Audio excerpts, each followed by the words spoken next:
მოდით დავიწყოთ ტრამპის მიერ გაგზავნილი ტექსტით ყაველაშვილისთვის გამომდინარე იქიდან რომ ორი ძალიან დიდი კომპონენტი აქვს წინააღმდეგობის მოძრაობას. ერთი არის ის, რაც ხდება ქვეყნის შიგნით და ასევე საერთაშორისო საზოგადოების რეაქციას ამ ყველაფერზე.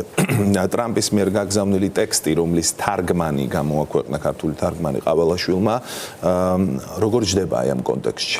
მე ვფიქრობ, რომ ეს ცალკე ასაღებად განსახილველი თემაა, ვინაიდან საქართველოს დამოუკიდებლობის დღე და ის ურთიერთობის სურვილი, რაც ამ წელში რაც გახდა საჯარო, იმიტომ რომ ჩვენ ვიცით თარგმანი მხოლოდ, გახდა საჯარო, ამ შემთხვევაში ჩვენ წავიკითხეთ.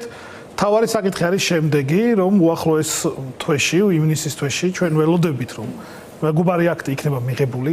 ჩვენ ასევე ვიცით განცხადება იმის შესახებ, რომ საქართველოს ყავს ანტიამერიკული ხელისუფლება და ჩვენ ვიცით, რომ საქართველოსთან დაკავშირებით ამერიკის შეერთებულ შტატებში არის ორპარტიული შეთანხმება და საქართველოსთან საუბრობ იმ ნაწილში, რომ ამერიკის შეერთებული შტატები საქართველოს უჭერს მხარს, ქართველ ხალხს უჭერს მხარს და საქართველოს გულისხმობ ქართველ ხალხს და ამასთან დაკავშირებით ისინი არიან შეთანხმებული. ეს ნაბართვით ერთსაც დავამატებ. ეს უკავშირდება დაზვერვის ინფორმაციას, რომელიც ასევე რუსული დავლენების შესახებ. და 26 ოქტომბრის შემდეგ გაიზარდა რუსული, მაგრამ აქ პერიოდულად ყოველ წელს იზრდება და ქართული ოცნება ცდილობს ერთპარტიულად მართოს საქართველოს მიტაცებული არჩევნების შედეგად და ერთი მნიშვნელოვანი საკითხი რაც არის აქ არის ის რომ აქ არის ორპარტიული შეთანხმება.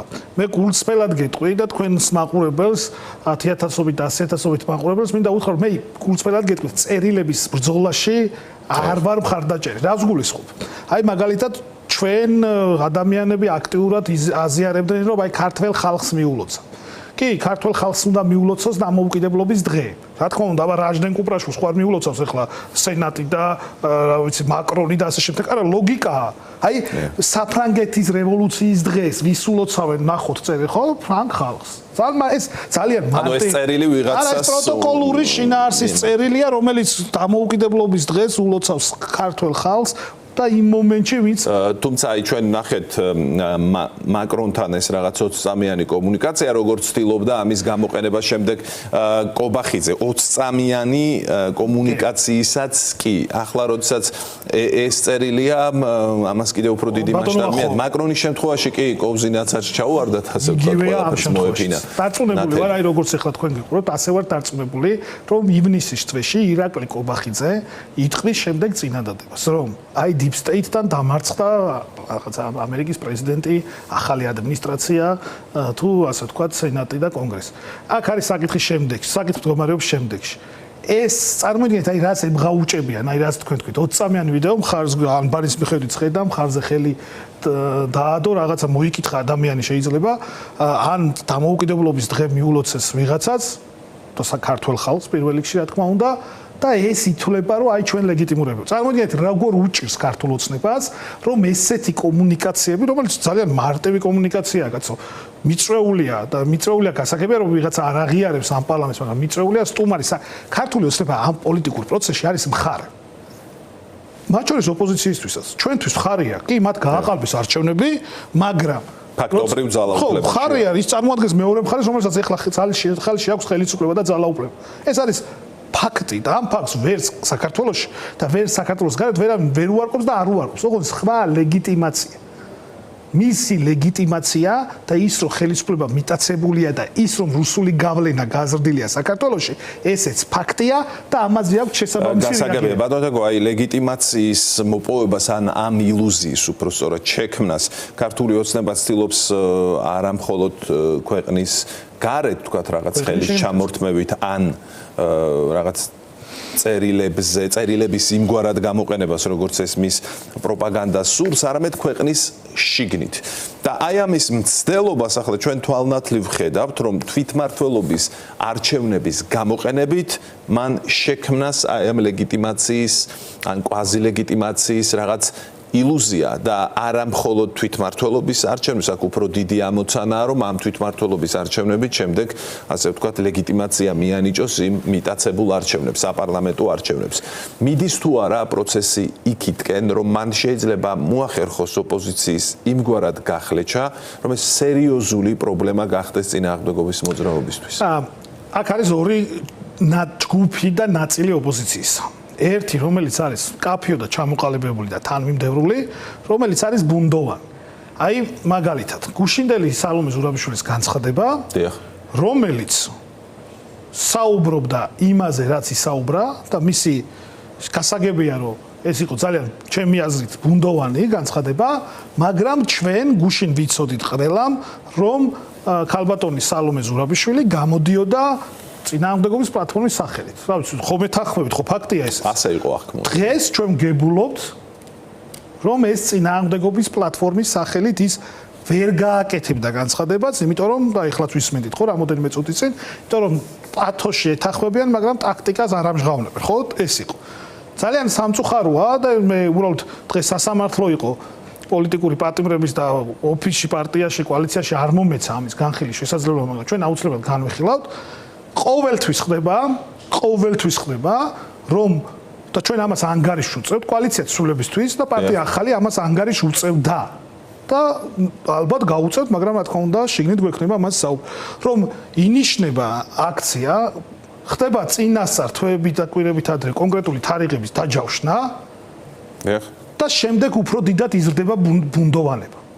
ну თუ ეს არაზიანია თქვენი კოალიცია რომ მოითხოვდა მელიას სახით რომ 26-ში ყოფილიყო ეს მკაფიობა, რასაც ახლა თქვენ გულისხმობთ, ეს სამივე სუბიექტის პოზიცია იყო თქვენს პოლიტიკურ კოალიციაში. ჩვენი კოალიცია მოითხოვს ამის ბუნდოვანების მოხსნას უკვე თვეებია და მივდივარ მაგ საკითხთან დაკავშირებით.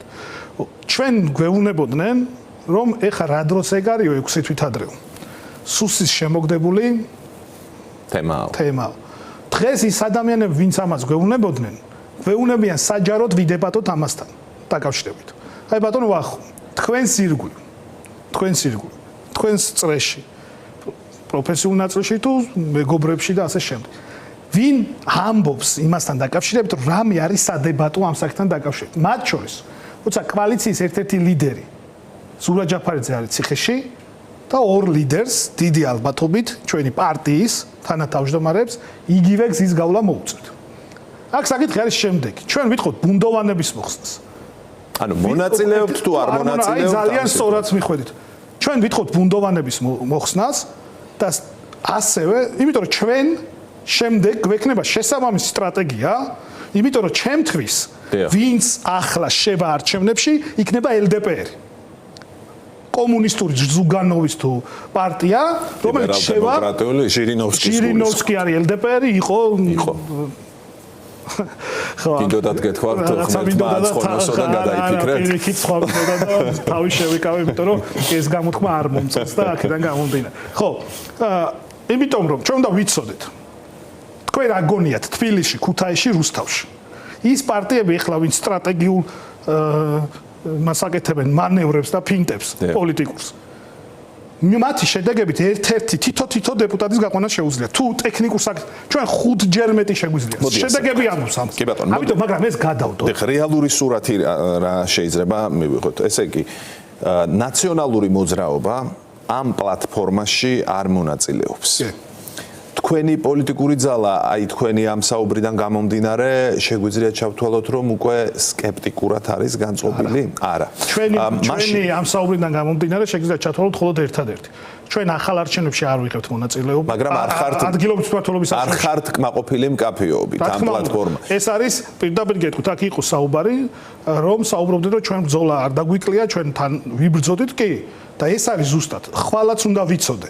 იმიტომ რომ პირდაპირ გეტყვით, რაღაც საკითხები არის, რომელიც ზეპარტიულია. ამ შემთხვევაში გაყალბებული არჩევნები და საქართველოს ევროინტეგრაციის საკითხი, რამაც გამოიწვია, ამ ორმა გამოიწვია ის პროტესტი. და პოლიტპატიმრები არის ჩემთვის ზეპარტიული საკითხი, იმიტომ რომ დაუბრუნდეთ იმ გზას რა გზიდანაც ქართული მესმის მე მინდა ხო აი რა შეიძლება ამის გაგრძელება იყოს ამაზე ვიმსჯელოთ გახარიამ თქვენ დაგარწმუნოთ რომ ის მიიღებს თვითმმართველობის არჩევნებში მონაწილეობას თუ მაინც ინტერპრეტაციას გიტოვებთ იტოვებს უკან გადასადგენ ნაბიჯს იმიტომ რომ როგორ პირდაპირ გეტყვით რა ყველანაირი კვლევა შედეგები შიდა პარტიული დარწმუნებული ვარ ამას აკეთებენ გამოკითხვები ესაუბრებიან რაიონულ და რეგიონალურ ორგანიზაციებს ჩვენც გავაკეთეთ ეს შემოვლა ქონდა თელ საქართველოს შემოვიდეთ ვისაუბრებოდით ჩვენ პარტიის წევრებს როგორ იქნებით მორალურად იქნები მყარად როცა შენი მეზობელი ნაცემი ციხეშია რომელიც ჩვენთან ერთად იბრძოდა აქციებზე სხვადასხვა ქალაქებში ახლა ქუჩაში დგას ადმინისტრაციული ჯარიმები აქვს 5000 და ასე შემდეგ და შენ მიხვიდე და რასეუნები რომ მაგალითად საცობები განვიტირდება აი კარზე რომ დააკაკუნებ და 50 პოლიტპატიმრიდან ერთ-ერთის ოჯახში შეხვალა მისი მეგობრის ოჯახში და ეუბნები რომ წყალმომარაგება არ ხდება იმ არგუმენტს რომ შეიძლება პარტიები დაიშალონ თუ კი არ მიიღებენ ამ არჩევნებს ეს არის წონიანი თქვენთვის რომ ვერ შეინარჩუნონ პარტიული გულწრფელად გეტყვით, ესეც ჩვენი პარტიულ ნაწილში, ჩემთვის თენგო თევზაძისთვის, როგორც პარტია ახალის პოლიცსაბჭოს თავმჯდომარისთვის, ჩემთვის არის წითელი ხაზი და წყალგამყოფი. რა ვსგულისხმობ? აქ დგას არა ის რომ რამოდენიმე ქალაქი გამოვართოთ, არამედ რუსულ ხელისუფლებას და რუსულ რეჟიმს კრიმინალური არჩევნების გზით ერთპარტიულად მთელი საქართველოს მასშტაბით მართლობა არ ჩაუგდოთ ხელში.